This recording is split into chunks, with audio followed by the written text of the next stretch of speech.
Yari, oh. Okay, so good morning po sa inyo mga kapatids. Hindi ito nagawa ni Duterte nung panahon niya.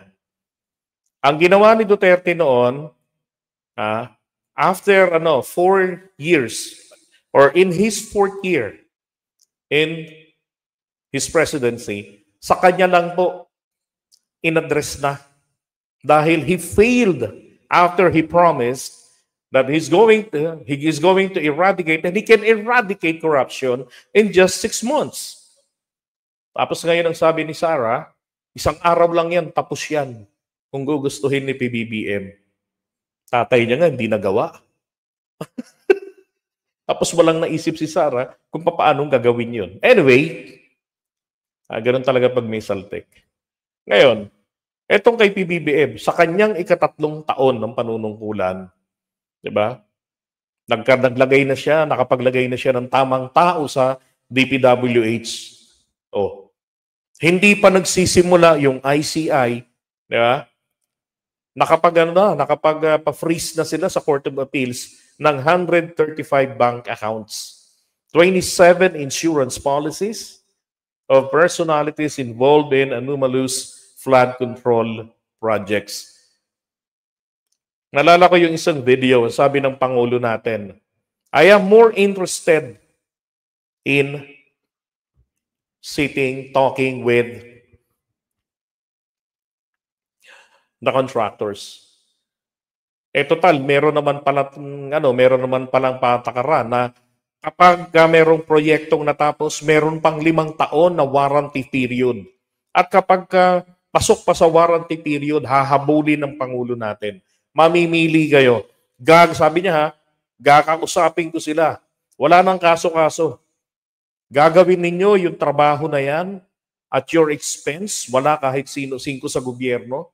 Katunayan nga, sabi ni PBBM, 0 ang pondo ng flood control ng 2026. Kasi yung flood control project, sabi ni Vince Dizon, kinakailangan pa rin gawin yan, kinakailangan pa rin ayusin yan. Dahil hindi pwedeng tenga yan, malulubog yung mga kababayan natin. Kawawa naman kung may mamatayan pa. Tama po yun. Pero sa ng Pangulo, sila ay pagagawin ng kanilang mga project na tinarantado nila ang pera. So marami po ngayong mababang karote. Kung ako ang contractor, sumang-ayon na kayo, 'di ba? Kaysa sa makulong kayo at mabaon sa utang.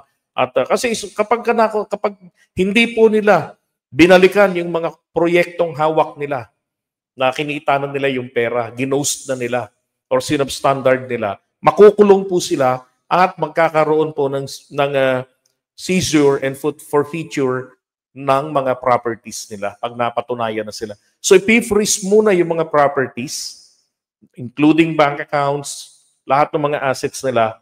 Tapos pag napatunayan sa korte, kakabigin ng gobyerno yun.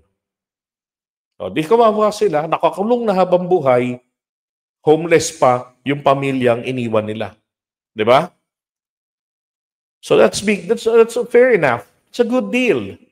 Di ba? Nagawin nila yung trabaho nila. Ang gusto ng Pangulo ngayon, tsaka ni Dizon, kung ano ang standard, ang specification, ganon dapat. Hindi pwede na yung substandard na trabaho ninyo nasira, i-repair nyo, lagyan nyo ng epoxy.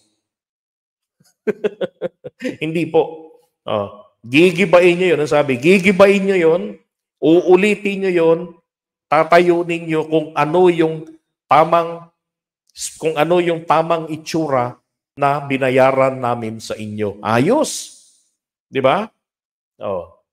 Kaya kahit na 3 taon na bago ito hinarap ng Pangulo natin, kasi naman naging sobra kasi yung tiwala niya sa kanyang mga tauhan. Lalo na kay Bonoan na isang Marcos loyalist daw. Naging paborito niya ang cabinet secretary. Ano nangyari? Di ba dapat nga kapag ka-loyalist, sabi ko, dapat kayo yung mga agresibo na labanan ang korupsyon, bantayan ang galaw ng mga nakapaligid sa Pangulo, maging ng Pangulo natin. Baka na ma-manipulate na ito ni ate. Di ba? So eto, good job. Kailan lang ni-request? September 12. Na-request nila rito kay kay Attorney David ng AMLAC. Yan ho So, Henry Alcantara, Bryce Hernandez, JP Mendoza, John Michael Ramos, lahat yan, mga yan. Mga taga DPWH yan. Tapos St. Timothy Construction, si Remando, pamangkin ni Curly Vizcaya, and then si Zara, tsaka si Pacifico, silang tatlo. Okay, and then Mark Alan Revalo ng Wawaw Builders. Ito yung sinasabi ko Diba, magtapat ka na. Yung mukhang hindi naman siya yung may-ari talaga. And then Sally Santos, eto malupit itong SYM na to. And then yung IT Construction Corporation. Alam ko, meron pang iba So, another update dito po sa ICI na itinatagpo ng Pangulo natin, ay nagkaroon na ho sila ng unang pagpupulong. Kung paano yung magiging flow ng ginagawin nilang investigation. Infrastructure investment phases, blah, blah, blah. Yan lahat. Pinag-aaralan na nila yung dapat na naging galaw o yung galawan dun sa proyekto. From there, makikita mo na ngayon, di ba? Pag kinonect mo na yung mga sublight, mga nangyari, yan. So, ang hinahanap ko po dito, mga kapatid, wala si Magalong pero si Magalong po ay part nito.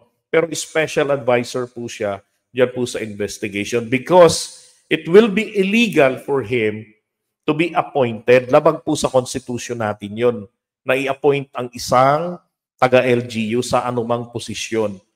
Okay, dapat full-time siya ron sa kanyang posisyon. Or else, i-give up niya yung pagka-mayor. Sabi nga ni PBBM, hindi niya i-give up ang pagka-mayor, kaya special advisor lamang siya.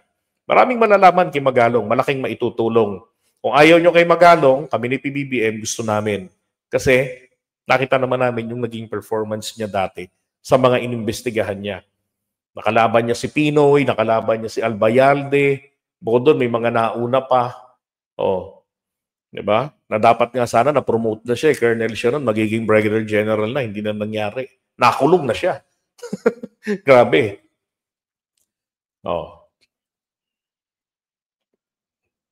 Ang hinahanap ko kasi, dito po, mga kababayan, namiyak na nga. Pinti ka. Hinahanap ko po rito, nawawala po si Justice Carpio. Diba? Bakit nawawala si Justice Carpio?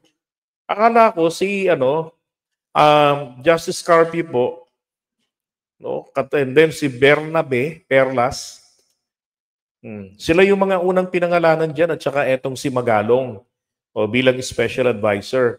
Pero bakit po bigla-bigla na lamang, di ba, nawala si Justice Carpio, tapos siya na, si Andres na, retired Supreme Court Justice Andres, ang binanggit ng Pangulo kahapon na siya ang chairperson nito. Ngayon, yung mga nagrereklamo naman na bakit naman dilawan? Bakit naman ito at saka yung si Perlas Bernabe ay mga appointees ni Digong sa Supreme Court. Mga kababayan, mga Supreme Court justices yung mga yan. Hindi po yan mga politiko. Okay? Nakita po ng Pangulo natin, syempre kilala niya rin yung mga yan at ng asawa niya kung ano yung mga kakayanan ng mga ito. In fact, marami silang kinausap Kaya pala natagalan ito. Marami pong umaayaw. Bakit? Delikado ang lagay ng buhay nila. Mabuti nga, di ba? Tinanggap na nito na makatulong. So, abang-abangan na lang natin yung magiging resulta. Pero yun lang talagang hinahanap ko rin dito. Ano ang nangyari dito kay Justice Carpio? Bakit nawala? Di ba?